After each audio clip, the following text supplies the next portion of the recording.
आज हम करेंगे चैप्टर नंबर 13 एसएसटी का। देखो बच्चों, एक वीडियो बनाने में बहुत ज़्यादा मेहनत लगती है, ये बहुत ज़्यादा मेहनत का काम है। तो मेरी आप सबसे ये रिक्वेस्ट है कि आप को अगर वीडियो अच्छा लगे तो आप लाइक ज़रूर कर दिया करो, वीडियो को शेयर कर दिया करो और कमेंट करके आपने ज़रूर बताना है मुझे कि आपको वीडियो कैसा लगा। तो शुरू करते हैं chapter number 13। The excavation of Indus Valley civilization proved that ancient India had well-planned town and cities। जो एक्सकेवेशन क्या होता है? खुदाई। इंडस वैली सिविलाइजेशन, इसके बारे में आपने पढ़ा होगा पिछली क्लासों में, 6th या 7th में, कि भाई इसकी खुदाई की गई जब, तो हमें पता लगा कि हमारे देश में क्या थी भाई, एक मतलब सभ्यता थी हज़ारों साल पहले, उसको इंडस वैली सिविलाइजेशन कहा गया। उसी खुदाई से ये पता लगा कि जो इंडस वैली सिविलाइजेशन थी उसमें भी क्या थे भाई, वेल प्लान टाउन थे, सही तरीके से बसाए गए शहर थे उसमें और सिटीज़ थी।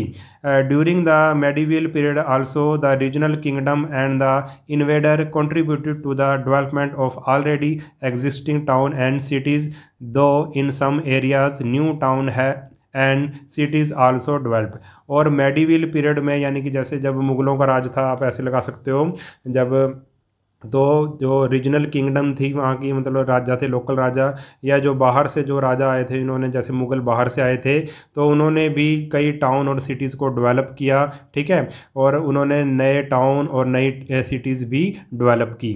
The Mughal architectural splendours showcased beautiful building as well as a new town. और जो मुग़ल थे, मुग़लों ने भी कई ब्यूटीफुल बिल्डिंग बनाई और नए टाउन बनाए।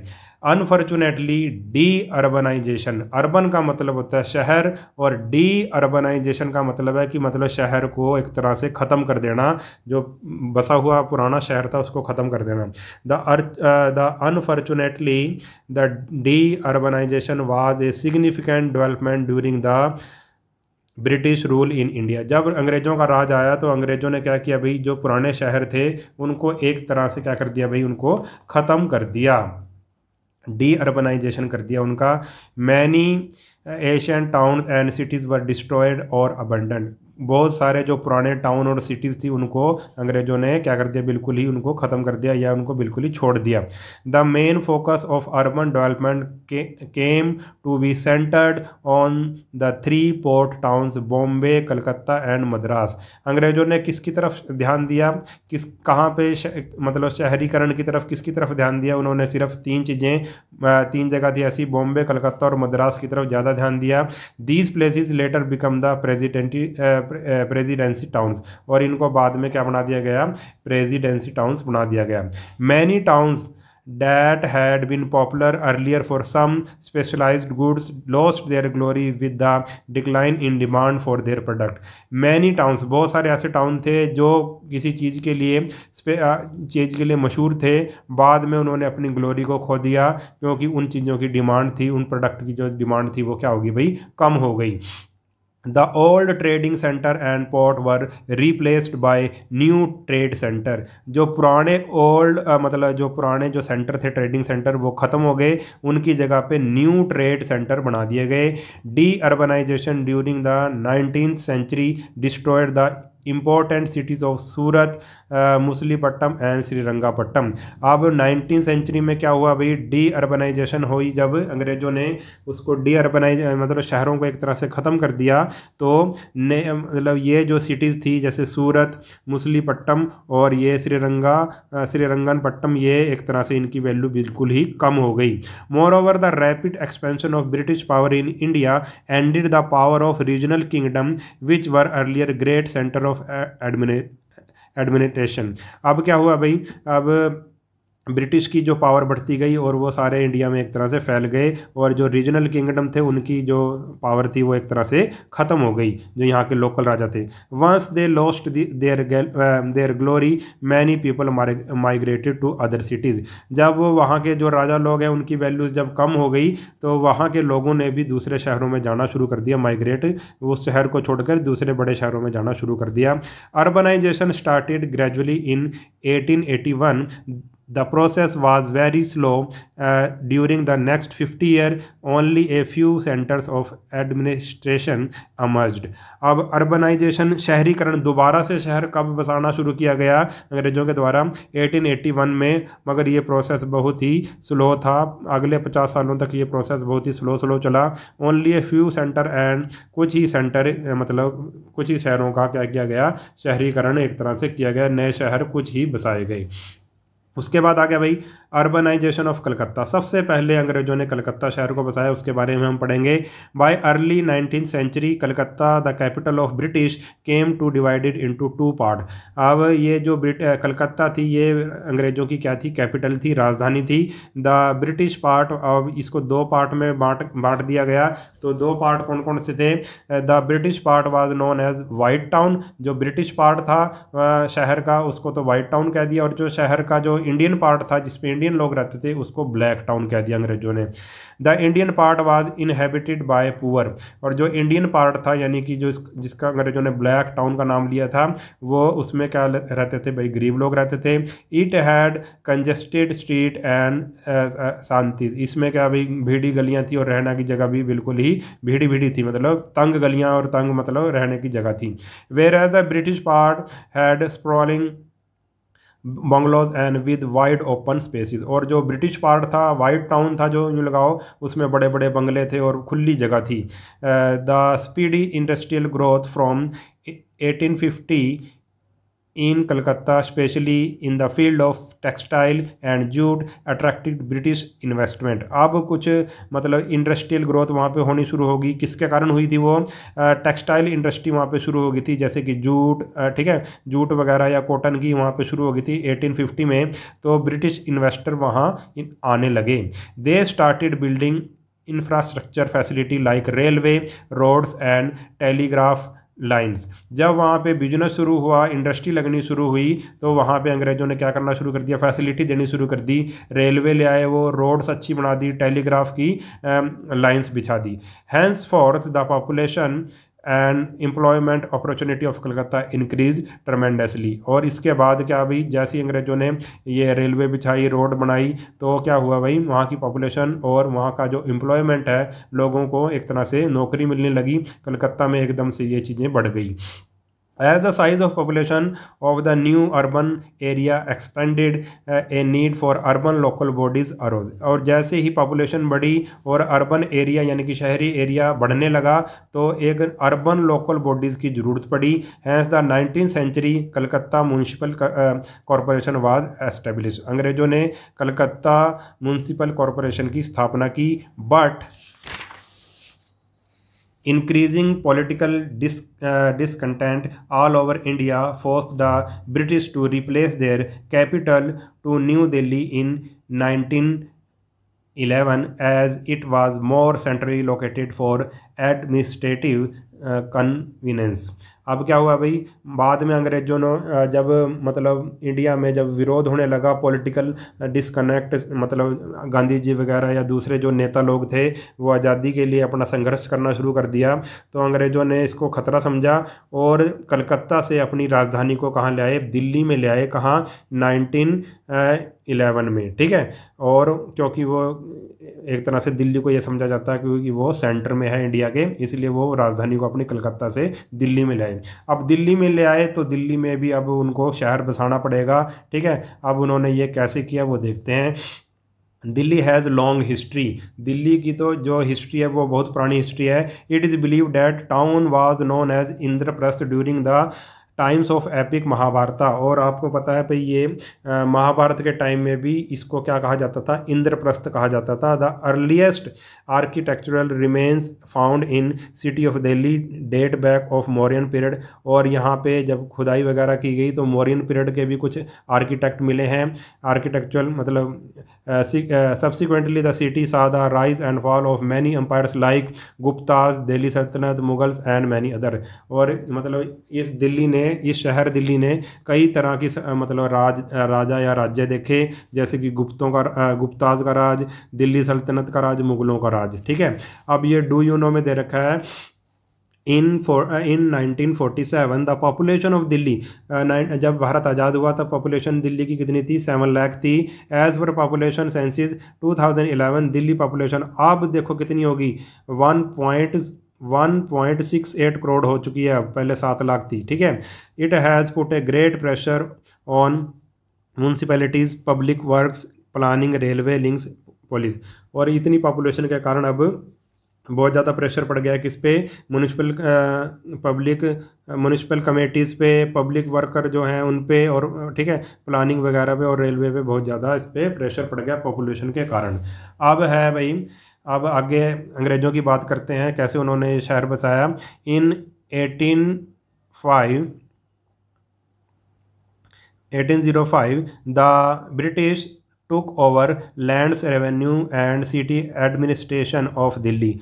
1805 में क्या किया अभी अंग्रेज़ों ने, अपना लैंड रेवेन्यू और जो एडमिनिस्ट्रेशन है दिल्ली का वो ले लिया। They started acquiring more and more land for troops, camps, churches, hospital, रेजिडेंसीज, club etcetera. उन्होंने फिर क्या करना शुरू कर दिया, अक्वायर करना शुरू कर दिया लैंड को, किसके लिए, सेना के लिए, कैंप्स, चर्चिज़ के लिए, हॉस्पिटल के लिए, रेजिडेंसीज के लिए उन्होंने ज़मीन को अक्वायर करना शुरू कर दिया। The containment occupied about 1/3 of the area of the walled city. Walled city यानी कि दिल्ली की जो पुराना शहर था वो चारों तरफ से किससे घिरा हुआ था, एक तरह से दीवार से घिरा हुआ था। चलो मैं ये बता देता हूँ, डू यू नो में क्या मतलब है वाल्ड सिटी का। शाहजहाँ जो मुग़ल था, दिल्ली का राजा था एक time, build a wall around a specific area of Delhi. उसने दिल्ली के चारों तरफ क्या बनाई थी, एक दीवार बनाई थी विद 14 गेट्स। उसमें कितने गेट थे, 14 गेट्स थे इन 1639 में, इसीलिए इसको वाल्ड सिटी कहते हैं, ठीक है। और अब इसको ओल्ड दिल्ली के नाम से जाना जाता है, पुरानी दिल्ली के नाम से जाना जाता है। कोई दिल्ली गया हो तो उसको पता होगा, नई दिल्ली अलग से होती है, पुरानी दिल्ली अलग से होती है, ठीक है। तो वाल्ड सिटी जो चारों तरफ दीवार थी उसको क्या कहा गया भाई, ओल्ड दिल्ली कहा गया। तो अंग्रेज़ों ने भाई जो वाल्ड सिटी में अब क्या काम करना शुरू कर दिया। 1/3 एरिया तो छावनी ने ही ले लिया, छावनी यानी कि जो अंग्रेज़ों की सेना थी उसमें रहती थी। In 1824 the era of urban planning began in Delhi when a town duties committee was set up by the Britishers for the development of the cantonment, Khyber pass, the civil lines and the ridge area. अब शुरुआत कब हुई urbanisation की, 1824 में, जब अंग्रेज़ों ने क्या बनाई, एक कमेटी बनाई, टाउन ड्यूटीज़ कमेटी। और उसका काम क्या था, डेवलपमेंट करना, किसका, कंटेनमेंट जोन का, खैबर पास, the civil lines and ridge area. इसमें क्या उसका डेवलपमेंट करने के लिए उन्होंने एक कमेटी बना दी कि भाई इस एरिया में कितने मतलब मकान बनाए जाएंगे, किस तरह से मतलब इसका प्रबंध किया जाएगा, उन्होंने एक कमेटी बना दी। इन 1863 Delhi municipal committee was formed. और 1863 में म्यूनसिपल कमेटी क्या बना दी गई दिल्ली की। It's main achievement were shifting of the vegetable market outside the walled city, constructing railway line, railway station and road links. और इसने क्या किया भाई, म्यूनसिपल कमेटी ने क्या किया, जो सब्जी मंडी थी, वेजिटेबल मार्केट जो किसके अंदर थी, शहर के अंदर थी, उसको बाहर ले गए, वो बाहर स्थापित कर दी उन्होंने। रेलवे लाइन्स बनाई, रेलवे स्टेशन बनाए और रोड बनाई, रोड लिंक्स बनाई, ठीक है, म्यूनसिपल कमेटी ने। अब दिल्ली दरबार ऑफ 1877 फॉर क्वीन विक्टोरिया। अब मतलब एक तरह से क्वीन विक्टोरिया को दिल्ली दरबार का मतलब एक तरह से उसको रानी बना दिया गया। Sai lot of improvement like schemes for drainage, water supply, irrigation, road construction and development of residential area in Delhi. तो दिल्ली दरबार के अंडर यानी कि क्वीन विक्टोरिया के अंडर बहुत सारी इंप्रूवमेंट हुए, जैसे कि ड्रेनेज में, वाटर सप्लाई में, इरीगेशन में, रोड बनाने में, ठीक है। The canal in Chandni Chowk was filled up and trees were cut to cater to increasing traffic. और the canal in Chandni Chowk, उसको नहर को जो फिल कर दिया गया, एंड ट्री वर कट, और पेड़ भी कई काटे गए, किसके लिए, ट्रैफिक मतलब सही ढंग से चल सके। स्पेशली द ट्राम्स, पहले क्या चलती थी भी, ट्राम्स चलती थी, आपने देखी होगी ट्राम्स। ट्राम्स क्या होती है, मतलब एक आप यूँ लगाओ जैसे रेल चलती है पटरी पे, ऐसी ट्राम भी पटरी पे चलती है। और ऐसे लोहे की बनी होती है, इंजन से चलती है वो, ठीक है। छोटी सी रेलगाड़ी को आप मान सकते हैं ट्राम्स। अगर आप कभी कलकत्ता जाओगे या पश्चिमी बंगाल जाओगे, अभी भी कलकत्ता में ये ट्राम्स चलती हैं। तो बड़ा मज़ा आता है इसमें बैठने का। मैं भी एक बार कलकत्ता गया था और ट्राम में बैठने का मुझे भी एक बार मौका मिला था। The most modernise development of this time were piped water and sewerage of the world city. तो इन्होंने क्या किया था भाई, जो क्या किस चीज़ में डेवलपमेंट की, उन्होंने पाइपें डाल दी, वाटर की पाइप डाल दी और सीवरेज की पाइप उन्होंने डाल दी। Earlier the drinking water was supplied to the old city from Ali Mardan canal.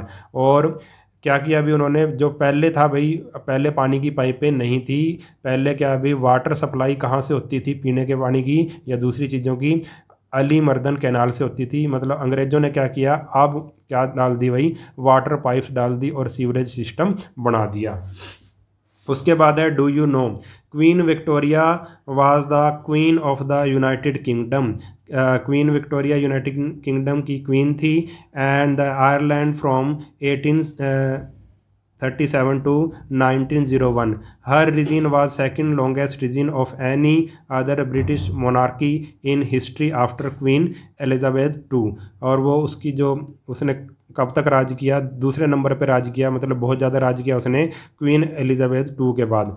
From 1 मई 1876, 1 मई 1876 को उसको मतलब इंडिया की सम्राज्ञी, एम्परर ऑफ इंडिया बना दिया गया। This title was proclaimed at Delhi Durbar in, और उसको ये टाइटल दिल्ली दरबार में दे दिया गया 1877। यानी कि अब जो दिल्ली दरबार का जो देखेगा, एक तरह से उसको क्वीन विक्टोरिया को कह दिया गया कि भाई ये अब यहाँ की रानी है, इंडिया की रानी ये होगी।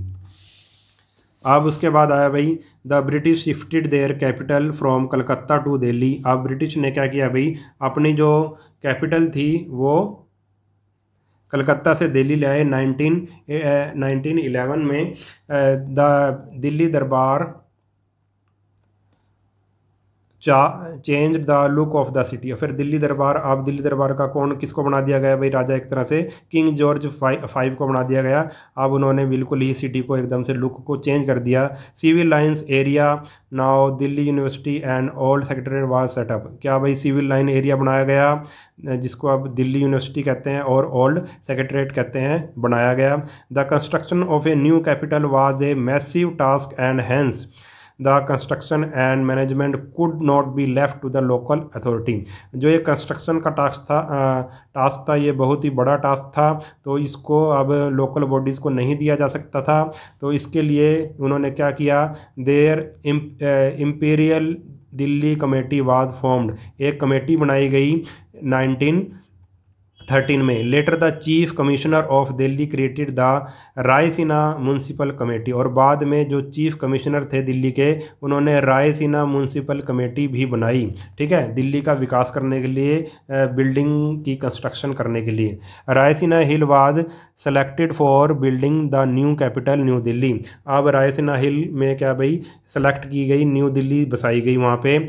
It became the residence of the viceroy, इसको वायसराय का रेजिडेंस बनाया गया। And the new administrative centre the English town planner specially Edwin Lutyens. देखो ये था इंजीनियर का नाम, टाउन प्लानर था ये, इंजीनियर था एक अंग्रेजी engineer Edwin Lutyens. Prepared the architectural design for the place of the viceroy called viceroy house. उसने वायसराय हाउस बनाया जिसको अब वायसराय हाउस कहते हैं। और अब हम इंडिया में क्या कहते हैं उसको, राष्ट्रपति भवन। जहाँ पे हमारा राष्ट्रपति बैठता है उसको अंग्रेजों ने किसके लिए बनाया था, वायसराय के लिए बनाया था। वायसराय को भी आप एक राष्ट्रपति की तरह मान सकते हैं अंग्रेजों का, ठीक है।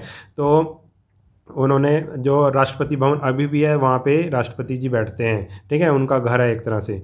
Circular pillar palace, circular pillar palace बनाया गया जहाँ पे पार्लियामेंट हमारी बैठती है, पार्लियामेंट हाउस कहते हैं जिसको अब।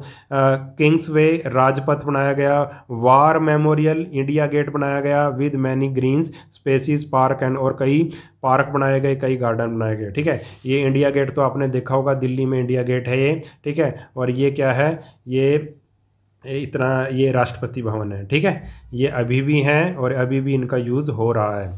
India Gate was build in the memory of 90,000 soldier who died in the First World War. ये इंपॉर्टेंट है। इंडिया गेट क्यों बनाया गया था? जब फर्स्ट वर्ल्ड वार होया था तो हमारे सैनिकों ने, इंडिया की तरफ से सैनिकों ने भाग लिया था और उसमें 90,000 जो सोल्जर थे इंडिया के मारे गए थे। उन्हीं की याद में, उन्हीं की याद के लिए ये इंडिया गेट बनाया गया था। और इस पे इसकी मतलब इसकी जो दीवारों पे है, इस पे जो हमारे जो शहीदों के नाम, सैनिकों के नाम लिखे गए थे।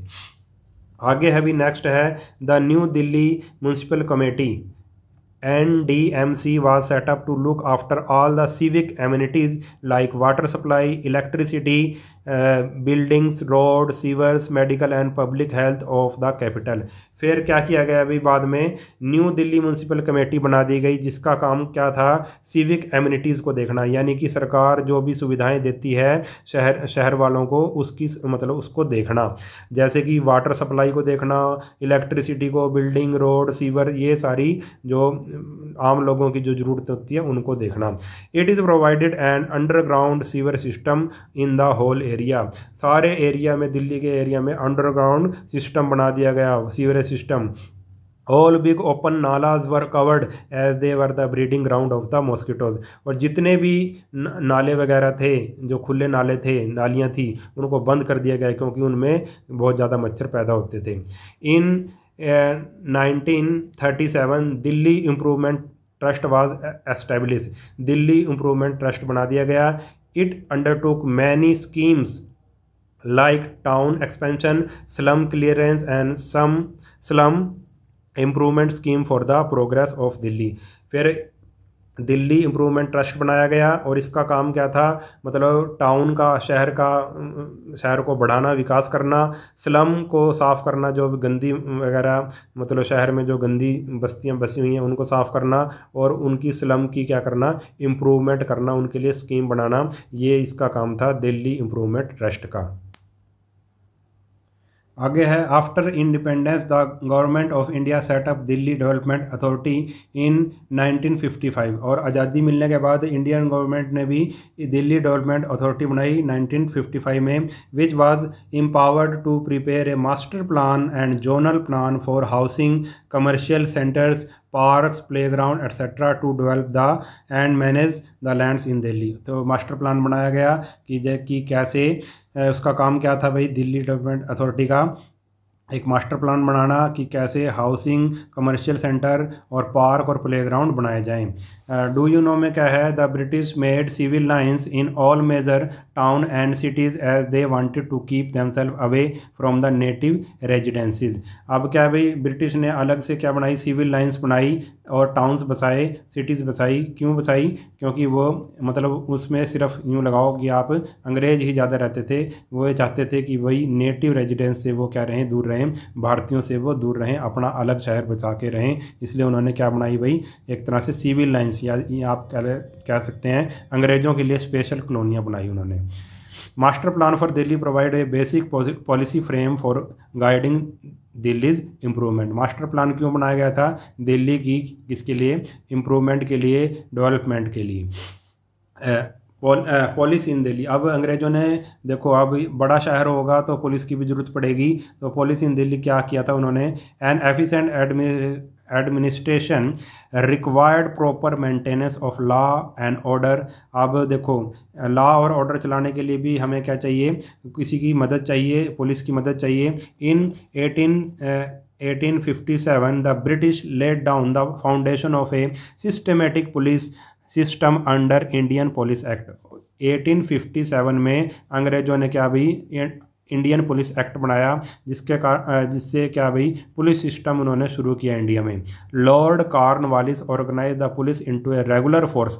लॉर्ड कॉर्नवालिस था उस टाइम, उसने पुलिस को एक रेगुलर फोर्स बनाया। A superintendent of police looked after each district with the assistance of deputy superintendent of police DSP. आज भी यही पद होते हैं, एसपी और डीएसपी। सुपरिटेंडेंट बना दिया गया पुलिस का, जो एक डिस्ट्रिक्ट को देखता था, और उसका एक डिप्यूटी भी होता था, डिप्यूटी होता था, उसको डीएसपी कहते थे।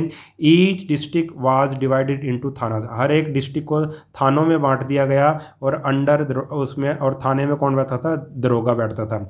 Villages and town were looked after, और विलेज और टाउन को कौन देखता था? चौकीदार और कोतवाल देखते थे। ठीक है, अंग्रेजों ने ये पूरा पुलिस का सिस्टम ऊपर से लेकर नीचे तक बना दिया। इन 1912 Delhi first chief commissioner was appointed and handed over the duties and responsibility of inspector general of police. और 1912 में 1912 में दिल्ली का पहला चीफ कमिश्नर ऑफ पुलिस बनाया गया। ठीक है, एंड और उसको अपॉइंट किया गया, उसकी ड्यूटीज़ और रिस्पॉन्सिबिलिटी दी गई, और उसको इंस्पेक्टर जनरल ऑफ पुलिस कहा गया। इन 1946 Delhi police was restructured with the appointment of inspector general, deputy inspector general and superintendent. और दोबारा से 1946 में 1946 में दोबारा से पुलिस को एक बारी रीस्ट्रक्चर किया गया, और कौन किस किस की अपॉइंटमेंट हुई, नई पदवी दे दी गई, कुछ inspector general, deputy inspector general and superintendents बनाए गए। अब डू यू नो में क्या है? The police under the British were given low salaries. जो ब्रिटिश था, ब्रिटिश के राज में पुलिस को लो सैलरी मिलती थी, कम सैलरी मिलती थी, मगर उनके पास बहुत ज़्यादा पावर थी पुलिस वालों के पास। It made them cruel and corrupt, इससे वो जो पुलिस वाले थे वो क्रूअल और करप्ट हो गए। अब आगे है भाई railway under the British. Railway under the British, railway was introduced in India for the benefit of the British administration, political control and trade. Railway क्यों की गई इंट्रोड्यूस इंडिया में? क्या क्या फ़ायदा था उसका? कि भाई इससे ब्रिटिश एडमिनिस्ट्रेशन अच्छे से चले, पॉलिटिकल कंट्रोल हो जाए, और व्यापार के लिए रेलवे इंडिया में लाई गई। But railways brought many changes in the lifes of Indians, और रेलवे ने मतलब इंडियंस की लाइफ में भी बहुत चेंज किया। People from different part of India came in close contact, India के डिफरेंट पार्ट से लोग आपस में कंटैक्ट में आ गए। The communication brought about an awareness against social evils, need of education and the freedom from foreign exploitation। अब क्या way this communication, इस कम्युनिकेशन के कारण कि लोग मतलब रेलवे के कारण यात्रा करते थे और एक दूसरे से मिल सकते थे, इसके कारण क्या हुई? अवेयरनेस हुई, सोशल इविल को दूर किया गया, एजुकेशन की वैल्यू को समझा गया, और जो फ्रीडम था उसके लिए मतलब सभी इकट्ठे हुए, और जो फॉरेन जो अंग्रेज हमारा जो एक्सप्लॉइट कर रहे थे उसके बारे में लोग सभी जागरूक हो गए। Indian railway made a beginning on, और इंडियन रेलवे कब शुरू हुई? 6 अप्रैल 1853 में, when a very first train rain over A stretch of 21 miles चली थी पहली रेल। कहाँ से कहाँ? बॉम्बे टू थाने चली थी। It consisted of 14 railway carriages and 400 guest, और इसमें कितने डिब्बे थे भाई? 14 डिब्बे थे, और 400 गेस्ट इसमें बैठे थे। नेक्स्ट है भाई the British introduce railway for the following. British ने क्यों रेलवे को इंडिया में लाए, तो इसके लिए क्या क्या कारण थे, ये इंपॉर्टेंट है। सबसे पहले अभी commercial advantage. Railway collected raw material from field and mines and sent them to the port of the transported to England to feed the British industries. सबसे पहले कॉमर्शियल यानी कि व्यापार का जो पैसों के लिए वो लेके आए थे व्यापार करने के लिए, क्योंकि जो रेलवे क्या करती थी? कलेक्ट करती थी रॉ मटेरियल को फील्ड से, माइन से, और उसको पोर्ट में भेज दिया जाता था, समुद्री तटों पे भेज दिया जाता था जहाँ पे अंग्रेज़ों के जहाज़ खड़े होते थे, और वो माल, कच्चा माल अंग्रेज़ों के जहाज़ों से कहाँ पहुँचा दिया जाता? समुद्री जहाज़ों से ब्रिटेन में पहुँचा दिया जाता था। ठीक है, ब्रिटिश इंडस्ट्रीज उससे चलने लगी।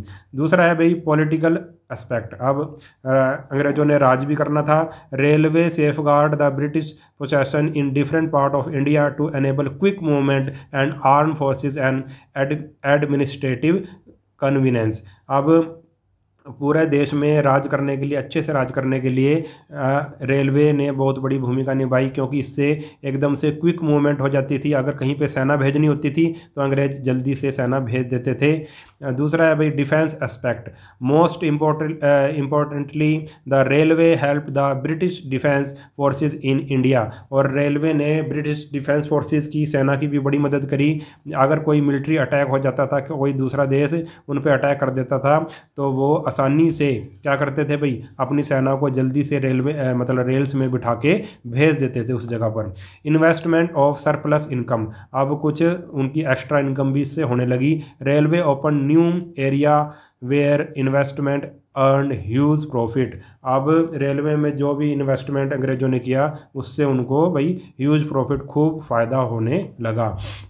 अब देखो, द कालका मेल फ्रॉम हावड़ा टू कालका was introduce to make the annual migration of British officers, their family, servant and clerk from the then imperial capital eight Calcutta to the summer capital in Shimla. पहले देखो कलकत्ता थी ना अंग्रेज़ों की राजधानी, तो कालका मेल क्यों चलाई गई? ये चलाई गई हावड़ा से कालका। हावड़ा देखो, कालका कहाँ है? हिमाचल प्रदेश में, और हावड़ा कहाँ है? बंगाल में है। तो बंगाल से कालकाता की रेल चलाई गई। क्यों चलाई गई? जो भी ब्रिटिश ऑफिसर थे, उनकी फैमिली थी या सर्वेंट थे या क्लर्क थे, उनको मतलब हावड़ा से मतलब कालका तक पहुंचने के लिए ये रेल चलाई गई। ठीक है, क्योंकि जो शिमला थी, शिमला को वो मतलब गर्मियों में राजधानी बना देते थे। फ्रॉम कालका there is still a narrow gauge to Shimla that passes through 103 tunnels, only 102 tunnels are operational now. और इस रास्ते में कितनी टनल्स आती थी भाई? 103 टनल्स, 103 सुरंगें आती थी इस रास्ते में, ये जो रेलवे का रास्ता था। ठीक है, तो और उनमें से 102 सुरंगें अभी भी हैं। There was a lot of opposition against the introduction of railway in India. शुरू में क्या हुआ भाई, बहुत ज़्यादा विरोध भी हुआ कि इंडिया जब मतलब रेलवे आई तो इंडियंस ने इसका विरोध किया। क्यों किया? It offended the people of higher caste as people from low all caste had to sit together. जो ऊंची जाति के लोग थे, क्योंकि भारत में पहले ऊंच नीच बहुत ज़्यादा होता था जातियों में, तो ऊंची जाति के लोग थे, उन्होंने इसका खूब विरोध किया कि भाई अब तो मतलब रेलवे में तो अब सारे ही, रेल में तो सारे ही लोग एक साथ बैठेंगे, ऊंची जाति वाले और नीची जाति वाले भी। तो उन्होंने इसका विरोध किया।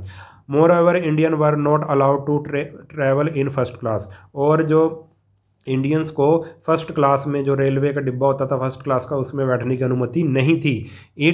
It was reserved for European, ये सिर्फ यूरोपियन के लिए ही था। But in any case railway provided many avenues of profit making of the British for the British. और इस रेलवे ने मतलब ब्रिटिश के लिए बहुत सारे रास्ते खोल दिए प्रॉफिट बनाने के। अब डू यू नो में क्या है? Indian Railway is the largest rail network in Asia and the world's second largest. It carries over 23 million passengers daily. देखो, इंडियन रेलवे सबसे बड़ा है रेलवे, किसके बाद? एशिया में, एंड द वर्ल्ड सेकंड, और पूरे दुनिया में दूसरे नंबर पे आता है ये Indian railway.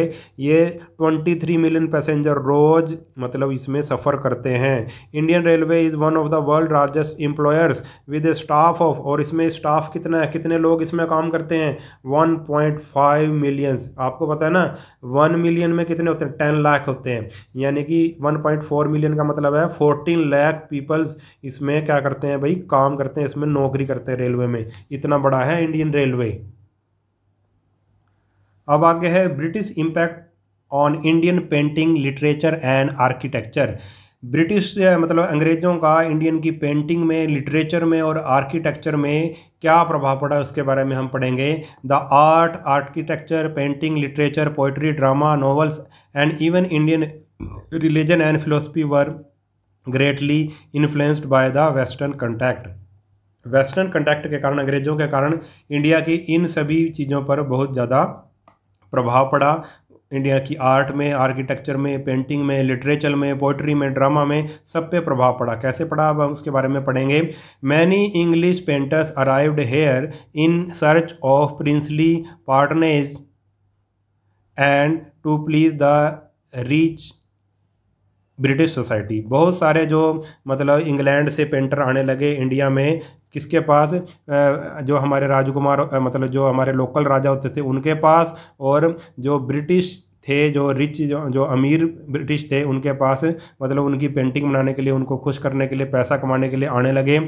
Such paintings had themes of Indian royal court, और ये पेंटिंग में क्या होता था, इंडियन रॉयल कोर्ट दिखाई जाती थी, इंडिया मतलब राजाओं का दरबार दिखाया जाता था, फ्लोरा और फोना यानी कि प्रकृति की चीज़ें दिखाई जाती थी। और Indian painters also change their selection of themes and medium of painting, और इंडियन पेंटर्स ने भी अपना क्या कर दिया भाई, अपने जो थीम थे वो चेंज कर दिए और नए तरीके से वो पेंटिंग बनाने लगे। The eminent Indian painter like, और जो कुछ प्रसिद्ध हमारे पेंटर थे इंडिया के, राजा रवि वर्मा, अब निंद्रनाथ ठाकुर और Jamini Roy were greatly influenced by the western style of painting. इन्होंने वेस्टर्न स्टाइल ऑफ पेंटिंग को अपनाया, जो हमारे इंडियन पेंटर थे। देखो ये कुछ मशहूर पेंटिंग्स दिखाई गई हैं, ठीक है, ये कुछ मशहूर पेंटिंग जो इंडियंस पेंटर द्वारा बनाई गई हैं। Many huge architectural wonders were build in the port city of Madras, और कई मतलब बिल्डिंगें बनाई गई मद्रास में। Many churches were constructed in England style with the artistic carvings, और कई चर्चें मतलब चर्च जिसमें अंग्रेज लोग जाते हैं मतलब पूजा वगैरह करते हैं, उसके लिए क्या किए गए, कई चर्च बनाई गई उसमें। The governor of Madras gave the city A colonial look with the bungalows and banquet halls to suit the British liking for official evening function, और इवनिंग फंक्शन के लिए बहुत से क्या भी बनाए गए भाई, ब्रिटिश मतलब जैसे ब्रिटेन में होते थे उस तरह के बैंकेट हॉल बनाए गए मद्रास में, ठीक है। इन बॉम्बे सिटी, और बॉम्बे सिटी में भी churches, town halls, railway station, ये सारी चीज़ें उसमें बनाई गई। That resembled famous building in England, और जो फेमस बिल्डिंग इंग्लैंड में थी उन्हीं की तरह बॉम्बे में भी सारी बिल्डिंगें बनाई गई। इनमें से कुछ बिल्डिंगें दे रखी हैं, टाउन हॉल चेन्नई में, वायसराय हाउस शिमला में, विक्टोरिया टर्मिनस मुंबई में, ठीक है। ये अंग्रेजों के द्वारा बनाई गई बिल्डिंग्स हैं जो आज भी हैं। The British influenced Indian literature also, और उन्होंने इंडियन लिटरेचर को भी क्या किया भाई, इन्फ्लुएंस किया। लिटरेचर तो आप जानते हो ना, जैसे कविता, कहानियाँ, नॉवेल्स, ठीक है, इनको भी क्या किया भाई, इन्फ्लुएंस किया। The scholars at the Fort William college in Calcutta translated the Asian text, wrote grammars, compiled dictionaries and collected manuscript in English. और जो स्कॉलर थे, जो विद्वान थे, फोर्ट विलियम कॉलेज में जो पढ़ते थे, उन्होंने कई मतलब एशियन टेक्स्ट जो पुरानी किताबें थी उनको ट्रांसलेशन किया इंग्लिश में, ग्रामर्स के रूप मतलब बुक्स लिखी, डिक्शनरीज लिखी, और कई मैन्युस्क्रिप्ट थी जो वो इंग्लिश में उन्होंने लिखी। Not only the original literature, even the translation highlighted the greatness of the British, ठीक है। और उन्होंने क्या किया गया, ओरिजिनल लिटरेचर भी बनाया और ट्रांसलेशन भी, कई मतलब जितने भी लिटरेचर थी उनकी ट्रांसलेशन भी की। उसके बाद है भाई ये the great literary figure like Rabindranath Tagore, Aurobindo Ghosh, Sarojini Naidu, मुल्क राजानंद, आर के Narayan were very influenced by the English pattern of writing. ये कुछ राइटर थे जिन्होंने इंग्लिश जो पैटर्न था राइटिंग का उसको अपनाया, ठीक है। रविंद्रनाथ टैगोर हैं, ये अरबिंदो घोष हैं, ये सरोजिनी नायडू हैं, ये मुल्क राजानंद हैं, और ये क्या है, आर के नारायण, जिसकी आपने कई स्टोरीज पढ़ी होंगी। आपकी बुक्स में कई स्टोरीज हैं, शायद 6th में भी है, 7th में भी है, 8th में भी है, और ये इंग्लिश में भी है, हिंदी में भी। आर के नारायण स्वामी वाली स्टोरीज आपने पढ़ी होंगी, ठीक है, ये वही राइटर्स हैं, आर के नारायण। अब क्या है भाई, डू यू नो में क्या है, from palm leaves to the printed word. Palm leaves, palm क्या मतलब एक पेड़ होता है पाम, उसके पत्तों पर पहले लिखा जाता था, और फिर बाद में जब अंग्रेज आए तो क्या किया गया भी, प्रिंटेड वर्ड। अब वो किताबें या जो लिखने लगे किसमें, प्रिंट में करने लगे, पेजों में लिखने लगे, कागज पे। The credit for thinking of the need of political freedom and social progress by Indians goes to the missionaries through the introduction of printing and publishing.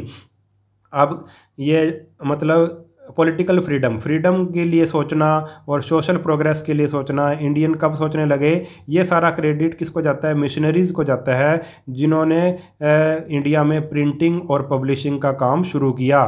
अब जैसे अब लोग किताबें पढ़ने लगे, ठीक है, तो उनको आज़ादी के बारे में पता लगा, सोशल प्रोग्रेस के बारे में पता लगा, तो ये सारा क्रेडिट मिशनरीज़ को जाता है। मिशनरीज़ वो हैं जो मतलब अंग्रेज़ों की तरफ से जो संस्थाएं जो काम करती थी समाज की भलाई के लिए।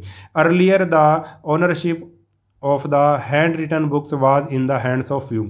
और जो पहले था, जो हैंड रिटन जो लिखा जाता था पाम ट्रीज पे, पत्ते पे, तो वो तो कुछ ही लोगों के पास ही मतलब वो कुछ ही लोग उसको पढ़ सकते थे। They were written on palm leaves, उनको पाम लीव्स पे लिखा जाता था। बट प्रिंटिंग प्रेस, जब प्रिंटिंग प्रेस आई, किताबें छपने लगी, made it possible for a person of average means to own and read books.